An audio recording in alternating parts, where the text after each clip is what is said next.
Hi everyone, welcome to our Tech. What I have here today is a CarPlay wireless adapter for iPhones. This adapter will work with cars from 2016 with OEM wired CarPlay and iPhone 6 and up with iOS 10 Plus. Be aware this device is strictly for CarPlay and does not run Android Auto and will not work with Android devices. What we will do in this video today is an unboxing as well as review the specs and features of this wireless CarPlay device. And as I don't own an iPhone, I will have to do a test video later once I get a chance to borrow my friend's phone for the video. Here's a list of things that you should be aware of. As I mentioned already, this only supports cars with wired CarPlay dated from 2016 and up. It currently does not support BMW, Tesla, Jeep Compass, Honda Civic, Toyota Corolla, and vehicles that don't have a factory wired CarPlay. It's not recommended for 2016 to 2020 Nissan cars. It only supports iPhone 6 with iOS 10 systems or higher, does not support YouTube and Netflix video playback, and does not work with heads-up displays and driver screens. Okay, so those are the caveats for the device. So let's go ahead and open this up now and let's check it out. All right.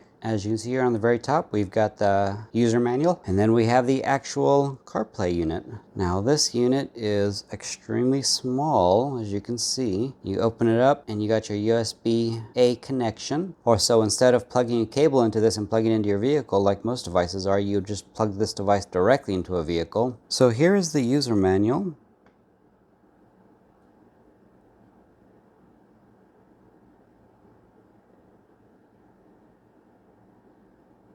I did go kind of fast on it, but this is YouTube, so you can easily just pause the video if there was something you wanted to see. Now, let's look at some of the features of this extremely small device. It is equipped with 5.8 gigahertz Wi-Fi and Bluetooth 5.3. This device is extremely small. Of all the Android Auto and CarPlay devices I've handled, none of them have come close to how small this one is. A majority of the other devices that I have used or handled, on average, will be about the size of this instruction manual. So I'm quite impressed at the side at how compact this device is. It measures in at 1.02 inches by 94 inches by 0.51 inches. It has a 5 to 10 second auto connect rate once the vehicle has been turned on, and this is after the initial setup. Okay, so those are some of the features of this little device. As I mentioned earlier, I don't currently have access to an iPhone, so I'll have to do the testing in a separate video, which I will link here once it has been made, and I can borrow one of my friend's iPhones. In the meantime, if anyone has any questions about this device, please feel free to ask in the comments below, and I'll try to answer them to the best of my abilities. Thank you for watching. I appreciate it. I hope y'all have a great day and y'all stay safe out there.